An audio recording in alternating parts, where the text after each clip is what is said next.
আসসালামু আলাইকুম। শুরুতেই জানিয়ে দিব এখনকার গুরুত্বপূর্ণ সংবাদ শিরোনাম। ইসরায়েলের 7 ঘন্টার জবাব ইরান যেভাবে দেবে। ইসরায়েলের হাতে অপদস্থ সৌদি আরব, পশ্চিম তীরে দেশটিকে করতে দেবে না বৈঠক। এবার পতনের সুর নেতানিয়াহুর, চিঠি পাঠিয়ে ট্রাম্পকে হত্যার হুমকি, যুক্তরাষ্ট্রে তোলপাড়।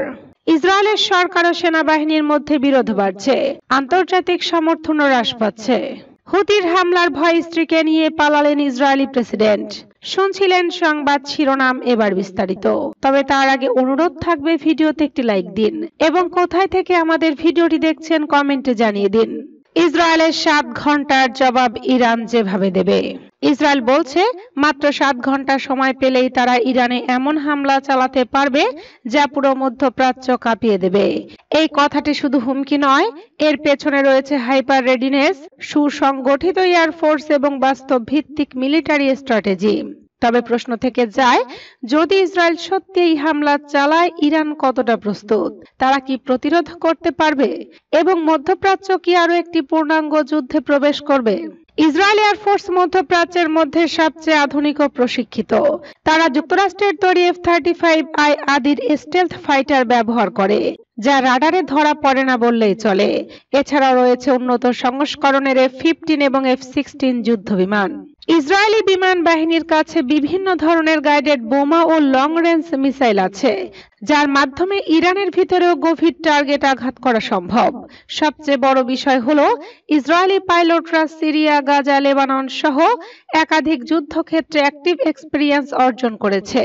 এর ফলে তারা প্রয়োজনে ওয়ান শট ওয়ান কিল টাইপ স্ট্র্যাটেজি নিতে পারে, বিশেষত যদি নিউক্লিয়ার স্থাপনাগুলোতে হামলার সিদ্ধান্ত নেয়। ইরান জানে এই যুদ্ধ কেবল সম্ভাবনার নয়, বাস্তবতার দ্বারপ্রান্তে। দীর্ঘদিন ধরে তারা সম্ভাব্য আক্রমণের জন্য প্রস্তুতি নিচ্ছে। ইরানের আকাশ প্রতিরক্ষা ব্যবস্থা এখন আগের তুলনায় অনেক বেশি শক্তিশালী। তারা রাশিয়া থেকে S-300 সিস্টেম পেয়েছে এবং নিজেদের তৈরি বাফার 373 নামক উন্নত long range air defence system মোতায়েন করেছে। এই সিস্টেমগুলো 200 থেকে 300 কিলোমিটার দূরত্ব পর্যন্ত টার্গেট করতে সক্ষম এবং একসঙ্গে মাল্টিপল টার্গেট ইন্টারসেপ্ট করার ক্ষমতা রাখে। তবে প্রশ্ন থেকে যায়, এসব সিস্টেম কি ইসরায়েলের স্টেলথ জেট শনাক্ত করতে পারবে? বিশ্লেষকদের মতে, ইরানের এয়ার ডিফেন্স উন্নত হলেও এখনো পশ্চিমা স্টেলথ প্রযুক্তির মোকাবেলায় শতভাগ কার্যকর নয়। ইরান তাদের সম্পূর্ণ রাডার নেটওয়ার্ক ব্যবহার করে আগাম সতর্কতা জারি করতে পারে এবং আকাশ প্রতিরক্ষার পাশাপাশি কন্টিনজেন্সি মোডে নিজেদের ব্যালিস্টিক ও ক্রুজ মিসাইল প্রস্তুত রাখে। শুধু প্রতিরক্ষা নয়, ইরান পাল্টা আঘাতের জন্য সমান গুরুত্ব দিচ্ছে। তাদের রয়েছে ফাতে সাহাব, সেজিল এবং খাইবার শেকের নামক লং রেঞ্জ ব্যালিস্টিক মিসাইল, যা 700 থেকে 2000 কিলোমিটার দূরত্বে আঘাত হানতে সক্ষম। ইসরায়েলের হাতে অপদস্থ সৌদি আরব, পশ্চিম তীরে দেশটিকে করতে দেবে না বৈঠক। ফিলিস্তিনের পশ্চিম তীরে আরব দেশগুলোর পররাষ্ট্রমন্ত্রীদের বৈঠক হওয়ার কথা রয়েছে। এই বৈঠকে নেতৃত্ব দেবে সৌদি আরব। তবে দখলদার ইসরায়েল ফিলিস্তিনের অধিকৃত অঞ্চলটিতে সৌদি নেতৃত্বাধীন বৈঠকটি হতে দেবে না বলে ঘোষণা দিয়েছে। রোববার ফিলিস্তিনের প্রেসিডেন্ট মাহমুদ আব্বাসের সঙ্গে পশ্চিম তীরের রামাল্লায় ঐতিহাসিক বৈঠকটি হওয়ার কথা আছে। এতে সৌদি আরব, সংযুক্ত আরব আমিরাত, কাতার, তুরস্ক, মিশর এবং জর্ডানের পররাষ্ট্রমন্ত্রীরা যোগ দিতেন।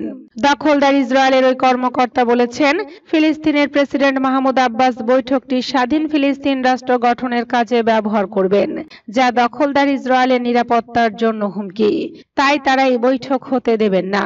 পশ্চিম তীর যেহেতু ইসরায়েলের দখলদারিত্বে রয়েছে, তাই সেখানে প্রবেশী আরব মন্ত্রীদের ইসরায়েলের অনুমোদন নিতে হবে। একটি সূত্র জানিয়েছে, সৌদির পররাষ্ট্রমন্ত্রী প্রিন্স ফয়সাল বিন ফারহান যদি পশ্চিম তীরে রোববার আসেন, তাহলে সেখানে এটি 1967 সালের পর সৌদির কোনো পররাষ্ট্রমন্ত্রীর প্রথম সফর হবে। ওই বছর আরব যুদ্ধের পর পশ্চিম তীর দখল করে নেয় ইসরায়েল। এখন ইসরায়েলি বাধার কারণে সৌদির মন্ত্রী পশ্চিম তীরে ঢুকতে পারবেন কিনা এ নিয়ে সন্দেহ দেখা দিয়েছে। এবার পতনের সুর নেতানিয়াহুর, বিশ্ব রাজনীতিতে আবারও নতুন উত্তেজনা। নিউ ইয়র্ক টাইমসের এক বিস্ফোরক প্রতিবেদনে দাবি করা হয়েছে, ইরান ও যুক্তরাষ্ট্রের চলমান পরমাণু আলোচনা গোপনে বানচালের চেষ্টা চালিয়েছেন ইসরায়েলের প্রধানমন্ত্রী বেনিয়ামিন নেতানিয়াহু। যুক্তরাষ্ট্রের সঙ্গে আলোচনার মাঝেও ইরানের গুরুত্বপূর্ণ পরমাণু স্থাপনায় হামলার পরিকল্পনা করছিলেন নেতানিয়াহু, যাতে আলোচনার পরিবেশ নষ্ট হয়ে যায়। নিউ ইয়র্ক টাইমসের দাবি, নেতানিয়াহু শান্তিপূর্ণ চুক্তির পক্ষে নন, বরং তিনি সামরিক অভিযানের মাধ্যমে ইরানের পরমাণু কার্যক্রম ধ্বংস করতে চান। এ অবস্থায় যুক্তরাষ্ট্রের তৎকালীন প্রেসিডেন্ট ডোনাল্ড ট্রাম্প এক পর্যায়ে নেতানিয়াহুকে স্পষ্টভাবে হুঁশিয়ারি দিয়ে বলেন তিনি যেন ইরানের পরমাণু স্থাপনায় একতরফা হামলা না চালান। মার্কিন প্রশাসনের আশঙ্কা ছিল এমন একটি পদক্ষেপ পুরো আলোচনা ভেস্তে দিতে পারে এবং মধ্যপ্রাচ্যে আরেকটি যুদ্ধের সূচনা ঘটাতে পারে। নেতানিয়াহু ও ট্রাম্পের মধ্যে এ নিয়ে একটি উত্তপ্ত ফোনালাপ হয় বলেও জানিয়েছে টাইমস। সেখানে ট্রাম্প নেতানিয়াহুকে বলেন, যদি তুমি এটা করো তবে সেটা চুক্তির সম্ভাবনাকে শেষ করে দেবে এবং আমেরিকার কূটনৈতিক অবস্থান দুর্বল হয়ে পড়বে।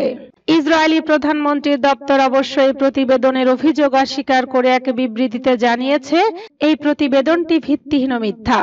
ইসরায়েল কেবলমাত্র নিজেদের জাতীয় নিরাপত্তার স্বার্থে কাজ করছে। তবে মার্কিন প্রশাসনের একাধিক কর্মকর্তার মতে নেতানিয়াহুর সামরিক হুমকি ইরান যুক্তরাষ্ট্র আলোচনার গতিপথকে বিপর্যস্ত করে তুলছে। ইসরায়েলের অভ্যন্তরীণ সূত্রগুলোও জানিয়েছে এই ইস্যুতে নেতানিয়াহু ও ট্রাম্পের মধ্যে একাধিক উত্তপ্ত ফোনালাপ ও উচ্চ পর্যায়ের বৈঠক হয়েছে। চিঠি পাঠিয়ে ট্রাম্পকে হত্যার হুমকি, যুক্তরাষ্ট্রে তোলপাড়। হাতে লেখা চিঠিতে মার্কিন প্রেসিডেন্ট ডোনাল্ড ট্রাম্পকে প্রকাশ্যে হত্যার হুমকি। ঘটনাটি ঘটেছে যুক্তরাষ্ট্রে, যেখানে এক মেক্সিকান নাগরিক অবৈধভাবে প্রবেশ করে প্রেসিডেন্টকে প্রাণনাশের হুমকি দিয়েছেন। হুমকিপূর্ণ সেই চিঠিটি প্রকাশ্যে আসার পরই দেশ জুড়ে তোলপাড় সৃষ্টি হয়। গত 21 মে যুক্তরাষ্ট্রের ইমিগ্রেশন সংস্থা ICE এবং অন্যান্য নিরাপত্তা সংস্থার কাছে পাঠানো হয় এই চিঠি।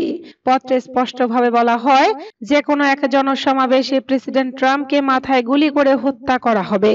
হুমকির পরপরই শুরু হয় অভিযান এবং মাত্র একদিনের ব্যবধানে চিঠি প্রেরককে গ্রেফতার করে নিরাপত্তা বাহিনী। ইসরায়েলের সরকার ও সেনাবাহিনীর মধ্যে বিরোধ বাড়ছে, আন্তর্জাতিক সমর্থনও হ্রাস পাচ্ছে। লেবাননের রাজনীতি ও কৌশল বিষয়ক বিশ্লেষক তালাল আত্রিসি গাজা যুদ্ধের বিষয়ে ইহুদিবাদী ইসরায়েলের রাজনৈতিক ও সামরিক কর্মকর্তাদের মধ্যে তীব্র মতবিরোধের কথা জানিয়েছেন। একই সঙ্গে তিনি আরও একটি বাস্তবতা তুলে ধরেছেন, আর তা হলো ইহুদিবাদী দখলদারেরা তাদের অপকর্মকে ন্যায্যতা দিতে সবসময় ইহুদি বিদেশ ইস্যুকে হাতিয়ার হিসেবে ব্যবহার করে এসেছে। কিন্তু তিনি বলেছেন পশ্চিমা জনমতের মধ্যে ইহুদি বিদেশ ইস্যুটি আর আগের মতো প্রভাব রাখছে না। পশ্চিমারা এই বিষয়ে আগের মতো স্পর্শকাতরতা দেখাচ্ছে না। তালাল আত্রিসি প্রধানমন্ত্রী বেনিয়ামিন নেতানিয়াহুর নেতৃত্বে গাজা ইসরায়েলি দখলদারদের গণহত্যাকে সম্পূর্ণ রাজনৈতিকভাবে উদ্দেশ্য প্রণোদিত বলে মনে করেন। এ কারণে নেতানিয়াহুর সরকার ও সেনাবাহিনীর মধ্যে অসন্তোষ বেড়ে চলেছে। এ অধ্যাপক আরো বলেন, ইসরায়েলি সেনাবাহিনীর প্রাক্তন কমান্ডারেরা প্রকাশ্যে রাজনৈতিক ও ব্যক্তিগত স্বার্থে সেনাবাহিনীকে অপব্যবহারের অভিযোগ এনেছেন। এ ধরনের বক্তব্যের পাশাপাশি তাদের অভ্যন্তরীণ বিভিন্ন তথ্য থেকে এটা স্পষ্ট যে রাজনৈতিক ও সামরিক কর্মকর্তাদের মধ্যে মতপার্থক্য দিন দিন বাড়ছে। তিনি জোর দিয়ে বলেন, নেতানিয়াহু এখন পর্যন্ত তার লক্ষ্য অর্জন করতে পারেননি। এটি হামাসের নেতৃত্বে ফিলিস্তিনি প্রতিরোধ সংগ্রামের প্রচেষ্টার ফসল। হামাসের মতো প্রতিরোধ সংগ্রামীদের সঙ্গে তারা পারছে না, এ কারণে তারা নারী ও শিশু সহ বেসামরিক নাগরিকদের লক্ষ্যবস্তুতে পরিণত করেছেন। তিনি আরো বলেন, ইহুদিবাদী ইসরায়েল তার অনেক কৌশলগত অর্জন হারিয়েছে এবং পশ্চিম এশিয়ায় তাদের স্বাভাবিক উপস্থিতি সম্পর্কে তারা যে গল্প ব্যাখ্যা প্রতিষ্ঠা করার চেষ্টা করেছিল তা ধ্বংস হয়ে গেছে। আত্রিসি আরো বলেন, দখলদারেরা তাদের নীতিগুলোতে ন্যায্যতা দেওয়ার জন্য সর্বদা যে ইহুদি বিদেশের কথা বলতো তা ম্লান হয়ে গেছে এবং জনমত বিশেষ করে পশ্চিমা বিশ্বের দৃষ্টিভঙ্গি পরিবর্তিত হয়েছে। একই সঙ্গে আন্তর্জাতিক আদালতেও দখলদার নেতাদের শাস্তির দাবি ক্রমে জোরালো হয়েছে।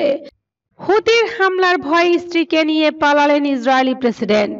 ইসরায়েলে ক্ষেপণাস্ত্র হামলা চালিয়েছে ইয়েমেনের সশস্ত্র গোষ্ঠী হুতি। এরপর ভয়ে ইসরায়েলি প্রেসিডেন্ট আইজাক হারজোগ ও তার স্ত্রী স্টেডিয়াম দ্রুত ত্যাগ করেন। বৃহস্পতিবার বেইতার জেরুজালেম ও হাপোয়েল বেয়ারশেবারের মধ্যে একটি ফুটবল ম্যাচ চলাকালে ইয়েমেন থেকে ক্ষেপণাস্ত্র হামলার ঘটনা ঘটে। এ সময় সাইরেন বেজে উঠলে ইসরায়েলি প্রেসিডেন্ট আইজাক হারজোগ ও তার স্ত্রী স্টেডিয়াম থেকে পালিয়ে যান। ইয়েমেনি ক্ষেপণাস্ত্র হামলার কারণে বৃহস্পতিবার রাতে দেশটির ফুটবল প্রতিযোগিতা ইসরায়েল কাপ ম্যাচটি বন্ধ করে দেওয়া হয়।